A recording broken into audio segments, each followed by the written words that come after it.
Well, students, I hope you all are good and fine. So let's get into the question. Question बोल रहा है A और B real number से जो कि 0 1 के बीच लाई कर रहा है, such that the points Z1, Z2, Z3 is equal to 0 forms an equilateral triangle. तो मान लो ये आपका origin है, यहाँ आपका Z3 है, यहाँ आपका मान लो Z2 है और यहाँ आपका Z1 है.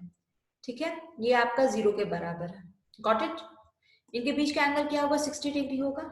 ये आपका दिया गया है. तो देखो Z2 माइनस Z3 e की power I pi by 3 this will be equal to Z1 minus Z3, क्योंकि इनके बीच का एंगल क्या है? पाई बाई 3 है. और Z2 माइनस Z3 ये और Z1 माइनस Z3 ये. Z3 जो है आपका 0 है, Z2 जो है वो 1 प्लस BI है और Z1 जो है वो A प्लस I है. ठीक है, अब हम वैल्यू सब्स्टिट्यूट करेंगे.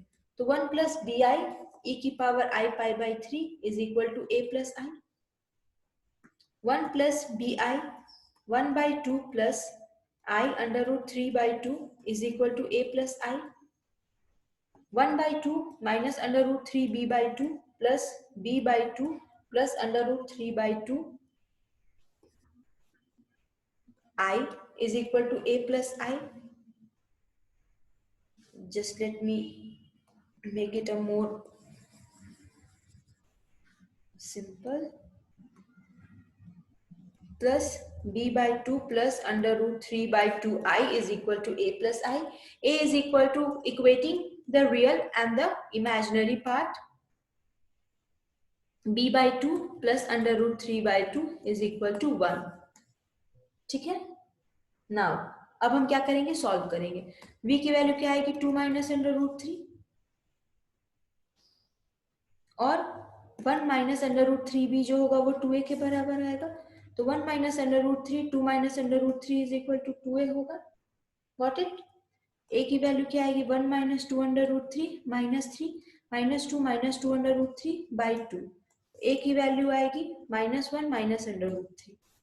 ठीक है, just a minute. 1 this will get add 4 this will become 4 so this will be 2 minus under root 3. तो A की value 2 minus under root 3, B की value 2 plus under root 3.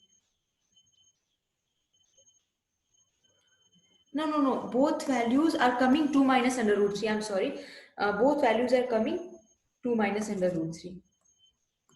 So the correct option will be B.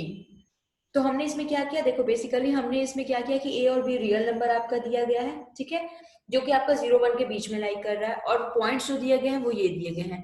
Z3 0 है मतलब origin पे है.